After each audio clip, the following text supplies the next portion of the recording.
Welcoming ASC starter. आज ना class 11 का मिड टर्म का अकाउंटेंसी का मॉर्निंग शिफ्ट वाले बच्चों का पेपर था। तो इस वीडियो में मैं आपसे ना एमसीक्यू के आंसर डिस्कस कर रहा हूँ और आपको आंसर बता रहा हूँ। आप अपने आंसर मैच कर सकते हैं और मॉर्निंग वाले तो मैच कर सकते हैं, बाकी इवनिंग वाले अगर उनके पास टाइम है क्योंकि तो वो इससे प्रैक्टिस कर सकते हैं, देख सकते हैं कि पेपर कैसा आया था। ठीक है, पेपर में अलग आता है, प्रैक्टिस के लिए भी यूज कर सकते हैं, नेक्स्ट ईयर के स्टूडेंट भी इसे यूज कर सकते हैं। तो देखिए पहला क्वेश्चन, देखो यह हिंदी में है। ठीक है, हम इंग्लिश में डिस्कस करेंगे यहाँ पर। ठीक है, तो यहाँ पर पहला क्वेश्चन था कि कौन सा इंटरनल यूजर नहीं है। देखो बोर्ड ऑफ डायरेक्टर, मैनेजर और ओनर, इनको इंटरनल माना जाता है, एम्प्लॉइज को एक्सटर्नल माना जाता है, इसलिए इसका आंसर सी है। फिर ये कह रहा है which of the following are objective of accounting. Accounting का ऑब्जेक्टिव क्या है? ये तीनों की तीनों ऑब्जेक्टिव है। ठीक है, कि सही इंफॉर्मेशन दें, फाइनेंशियल पोजीशन जो है वो पता लगाएं और सिस्टमेटिक तरीके से रिकॉर्ड करें। तो डी आंसर है इसका।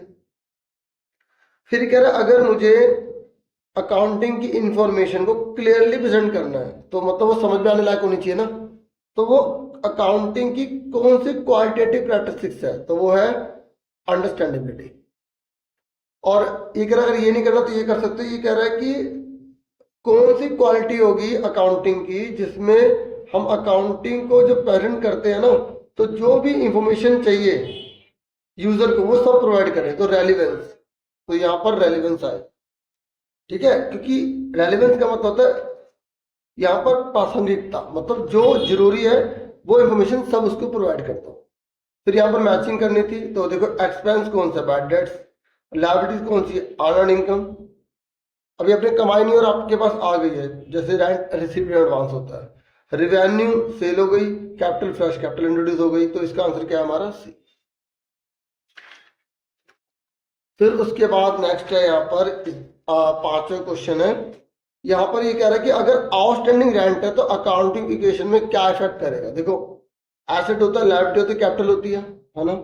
तो जब आउटस्टैंडिंग रेंट होता है ना तो लायबिलिटी बढ़ जाती है और कैपिटल में से माइनस कर देते हैं। तो आप देखो यहाँ पे कौन सा ऑप्शन है, ये वाला।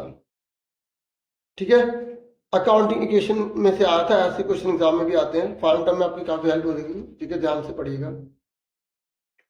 ये कह रहा है कि विच of the following defines loss in the correct manner. ये कह रहा है किसको हम लॉस बोलेंगे, लॉस। ये हिंदी में भी आप देख सकते हैं, जो बच्चे हिंदी में पढ़ना चाहे पढ़ सकते हैं, मैं हिंदी में दिखा देता हूँ, क्योंकि कई स्टेट होते हैं जहाँ हिंदी भी बच्चे करते हैं। ठीक है, देखो लॉस कब होगा, बिजनेस की बात चल रही है ना, तो लॉस तब होगा जब एक्सपेंस ज्यादा होंगे और रेवेन्यू कम होगा। ये तो जो प्रोप्राइटर है ना, मतलब मालिक है, उसका खुद का लॉस है ना, तो वो तो ड्राइव में कवर हो जाएगा, तो हम इससे हमें क्या लेना देना। तो यहाँ पर ओनली वन पे टिकता है। हम बिजनेस की बात करते हैं ना, बिजनेस और मालिक अलग अलग होते हैं। ठीक है, आपने प्रिंसिपल भी पढ़े होंगे। ये कह रहे हैं नॉन करंट लायबिलिटी कौन सी है? नॉन करंट लायबिलिटी वो होती है जो एक साल से ज्यादा समय के बाद हमें चुकानी पड़ती है। तो ये करंट लायबिलिटी में होते हैं तीनों, ये आगे bank loan non current liability में आ जाए। अब हम करते हैं सातवां क्वेश्चन। यहां पर इसने बोला है कि जनरल एंट्री क्या होगी एडजस्टमेंट ऑफ एडवांस कमीशन की। इफ कमीशन ऑफ 2500 यानी कि 2500 is received and half of which is in advance. देखो आधी एडवांस मिली हुई है हमें। देखो जब हमें कमीशन एडवांस मिली है तो हमारी लायबिलिटी है, और जब लायबिलिटी बढ़ती है तो उसे क्रेडिट करते हैं, तो कमीशन रिसीव्ड एडवांस नीचे आ जाएगा। तो एंट्री क्या होगी, commission account debit to commission received advance. लेकिन हम 1250 से करेंगे, क्यों? क्योंकि 2500 में से आधी एडवांस है। ठीक है, तो इसका आंसर क्या आएगा, ये वाला है। ठीक है, समझ में आ गया। उसके बाद जो है नेक्स्ट यहाँ पर हमारा, अगर ये नहीं करना तो ये कर सकते हैं। ये कह रहा है goods taken away by the proprietor from the business for his personal use. अगर गुड्स जो है वो प्रोप्राइटर ने ले लिए, ठीक है, पर्सनल यूज के लिए ले लिए, विल बी रिकॉर्डेड, तो वो किस पे रिकॉर्ड किए जाएंगे? तो देखो ये प्रोप्राइटर ले रहा है तो जनरल प्रॉपर में डालेंगे। ठीक है, प्रोप्राइटर ले रहा है ना, ड्राइंग होगी ना, इसलिए हिंदी में भी पढ़ सकते हैं आप। फिर ये कह रहा है अकाउंटिंग में be influence from personal bias. ये कह रहा है अकाउंटिंग हम पर्सनल बायस की वजह से प्रभावित कर सकते हैं, अकाउंटिंग को कर सकते हैं। जैसे अगर कोई मेथड हमने एसएलएम का लगाना, हमने रिटर्न ऑन वैल्यू मेथड लगा दिया, कोई और मेथड लगा दिया, ठीक है ना, तो हो सकता है प्रभावित। ये कह रहा है in accounting choice has to be made from alternative accounting policy. ये कह रहा है कि अकाउंटिंग में ना हमें चॉइस करनी पड़ती है, अकाउंटिंग पॉलिसी में से कौन सी चॉइस करें, तो इसी वजह से वो बायसनेस आ जाती है अकाउंटिंग में। तो ये दोनों ठीक है, बाकी एक बार ऑफिशियल आंसर किया है कि उसमें और आपको कंफर्म हो जाएगा, ठीक है, वो भी मैं आपको प्रोवाइड कर दूंगा। ये कह रहा है dash is prepared by seller. ये कह रहा है डैश बनाया जाता है सेलर के द्वारा at the time of the sale of goods against cash. जो हम कैश में माल बेचते हैं तो कौन सी यहाँ पर एविडेंस के रूप में चीज प्रिपेयर की जाती है, वो है कैश मेमो, ठीक है। फिर कह रहे इंटेंजिबल एसेट में क्या होता है। देखो इंटेंजिबल इसको हम देख नहीं सकते, तो कंप्यूटर सॉफ्टवेयर फील कर सकते हैं मतलब, ठीक है, ये तो देख सकते छू सकते हैं। ये कह रहा है debit voucher sorry debit balance जो होता है ना डेटर का, जो डेबिट बैलेंस होता है डेटर का, वो किस पे शो किया जाता है। देखो डेबिट बैलेंस है ना डेटर का, तो हमारी एसेट हुई, तो अमाउंट रिसीवेबल अमाउंट मिलने वाला, अभी मिला नहीं मिलेगा। फिर कह रहे हैं मूल्य ह्रास का लेखा करने के लिए डैश तैयार किया जाता है। तो देखो अगर डेप्रिसिएशन है ना तो उसके ट्रांसफर वाउचर बनाया जाता है, ठीक है, जनरल वाउचर ट्रांसफर वाउचर ये बनाया जाता है। फिर ये क्वेश्चन है यहाँ पर, मैं आपको बता दूं, यहाँ पर ये था कि एक ट्रेडिंग फर्म है, उसकी कैपिटल इतनी है और उन्होंने लिस्ट प्राइस पर गुड्स खरीदा 1 लाख का और 20% ट्रेड डिस्काउंट है, तो 1 लाख में टीडी तो पहले घटा देंगे 20,000, 1 लाख का 20% 20,000 हो गया, 80,000 बचे। अब 80,000 में से क्या 2% कैश डिस्काउंट है और 4% चेक से दिए हैं। देखो जो चेक से दिए उसी में तो कैश डिस्काउंट लगेगा, बाकी तो उधार मानेंगे, मतलब अभी उसने पैसे दिए नहीं ये मानेंगे। तो 80,000 का 40% करो 32,000 हो गया और 60% करो 8 6 48। तो इसके बारे में तो कुछ बोला नहीं है, 32,000 पर 2% छूट देनी पड़ेगी, ठीक है, जिससे हम सामान खरीद रहे हैं उसको, क्योंकि हमने खरीदा है, या आप अपने को दे मत मानो, उसने खरीदा जो मर्जी मान लो।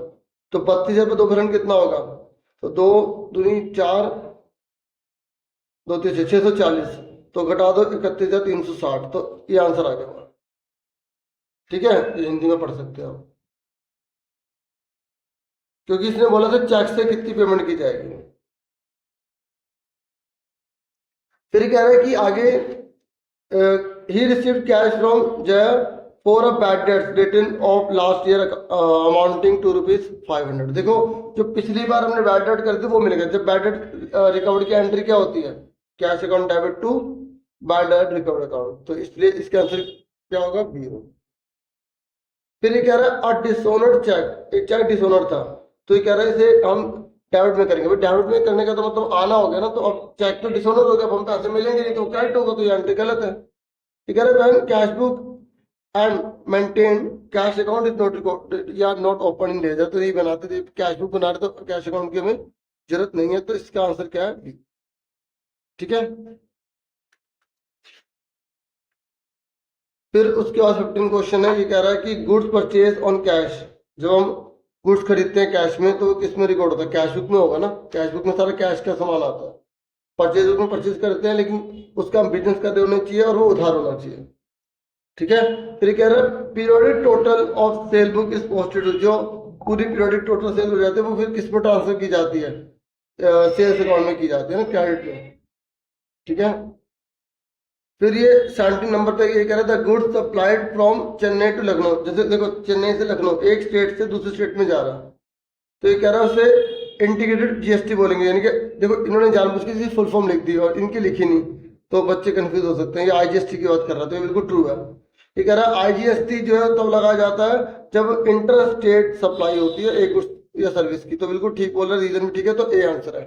जब एक स्टेट से दूसरे स्टेट में माल बेचते हैं ना तो वहां पे आईजीएसटी लगाया जाता है।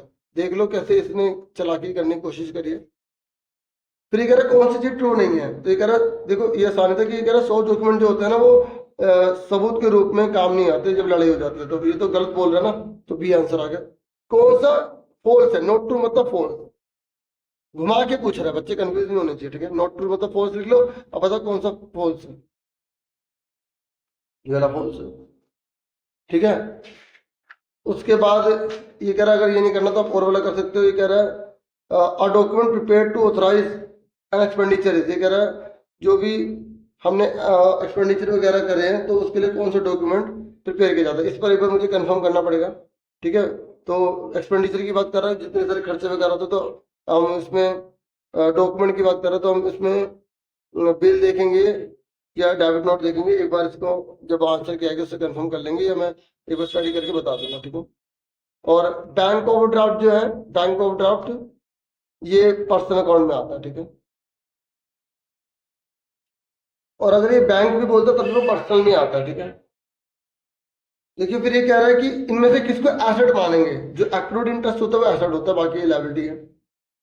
फिर यहाँ पर ये कह रहा है कि अगर कैश बुक और पासबुक मैच नहीं कर रही तो इसमें से कौन सी चीज है जो कैश बुक और पासबुक को इफेक्ट नहीं करेगी। देखो, बैंक चार्ज अगर रिकॉर्ड नहीं किया एक जगह तो भी इफेक्ट करेगा, चेक डिपॉजिट किया लेकिन क्लियर नहीं हो ये भी इफेक्ट करेगा, उधार है तो इसका बैंक से कुछ लेना देना नहीं है, चाहे वो कैश बुक की बैंक कॉलम हो या पासबुक का बैंक कॉलम हो। तो इसलिए इसका आंसर क्या सी।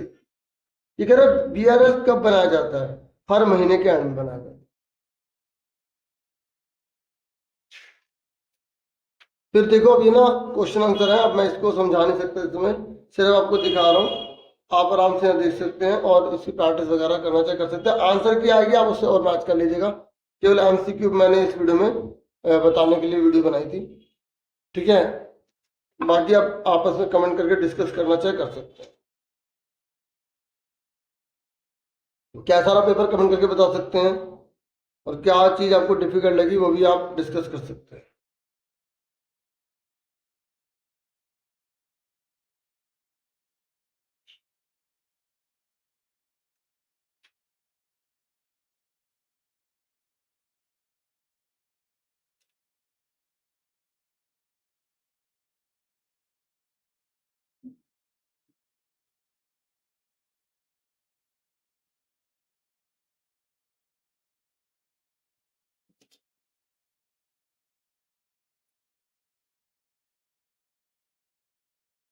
कैश बुक बनाने को आई है, सेल बुक परचेज बुक भी आई हुई है,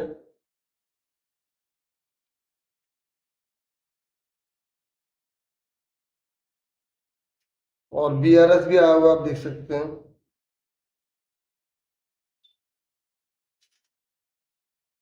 ये मैंने इसके और वाला कर दिया है, मतलब प्लस माइनस करना था ना, तो यहाँ पर इसने बोला था कि अगर हमें बैंक बैलेंस दे रहेगा पासबुक का, बैंक बैलेंस दे रहेगा पासबुक का, तो आपको इफेक्ट बताना। देखो पासबुक है, अगर आपने कई तरीके होते से करने के, अगर जो इस तरीके से मैं बता रहा हूँ वैसे करा है तो आप समझ लो प्लस माइनस आइटम होता है। जब पासबुक दे रखा है और अगर हम पासबुक को देखेंगे तो अगर वो बढ़ रहा तो घटा देंगे, घट रहा तो बढ़ा देंगे, ठीक है। ये कह रहे चेक इश्यू किया लेकिन प्रेजेंट नहीं हुआ पेमेंट के लिए, यानी कि पासबुक पड़ी हुई तो घटा दिया। चेक डिपॉजिट करा, बैंक हमने बुक में एडिशन हो जाती है, मतलब पासबुक में घटा दिया तो पासबुक घटी तो बढ़ा देंगे, क्योंकि जो बैंक है ना उन्होंने उस चेक को कैंसिल कर दिया, तो पासबुक में तो पैसे आए नहीं आए तो उसे बढ़ा देंगे। रिवर्स एंट्री करनी अगर पासबुक को देखोगे तो, जिसका बैलेंस दे रखा है अगर उसी को देखते हैं तो रिवर्स एंट्री करनी होती है। एक इंटरेस्ट और डिविडेंड जो है वो बैंक ने कलेक्ट कर लिया लेकिन कैश बुक में रिकॉर्ड नहीं हुआ, इसका मतलब पासबुक में रिकॉर्ड हो गया, पासबुक बड़ी हुई तो घटा दिया। चेक डिपॉजिट करा बैंक के अंदर लेकिन बैंक ने जमा नहीं करा, यानी कि पासबुक घटी हुई है। भाई बैंक मतलब पासबुक, बैंक ने पासबुक में पैसे जमा करे नहीं, घटी हुई तो जोड़ दिया। ये कह रहा है किसी ने सीधा जाके हमारे बैंक में पैसे डाल दिए, इनके पासबुक बढ़ी हुई है, इनके बैंक में पैसे आए हुए हैं तो माइनस कर देंगे, प्लस है तो माइनस, माइनस है तो प्लस, मतलब पासबुक बढ़ी हुई है तो घटा देंगे, घटी है तो बढ़ा देंगे, ठीक है। जिसका बैलेंस दे रखा है अगर उसी को देखोगे तो उल्टा कर दो, ऐसे कैश बुक का भी कर सकते हो आप। ये कह रहे चेक डिपॉजिट किया किसी ने सीधा में बैंक में जाके, लेकिन हमने कैश बुक में रिकॉर्ड नहीं किया, यानी कि पासबुक हमारी बढ़ी हुई है, ठीक है, बैंक में पैसे आए हुए हैं तो घटा देंगे। हमें ये नहीं लेना देना कि सही है गलत है, ये नहीं देखना, वो अपने आप जब आंसर मैच होगा तो पता लग जाएगा। बस यहाँ पे प्लस माइनस बताना था, इतना आसान था, इतना ही था इस वीडियो में। और जो भी इंफॉर्मेशन वगैरह आएगी आंसर की आएगी मैं आपसे शेयर कर दूंगा। Thank you for watching and listening carefully, take care student.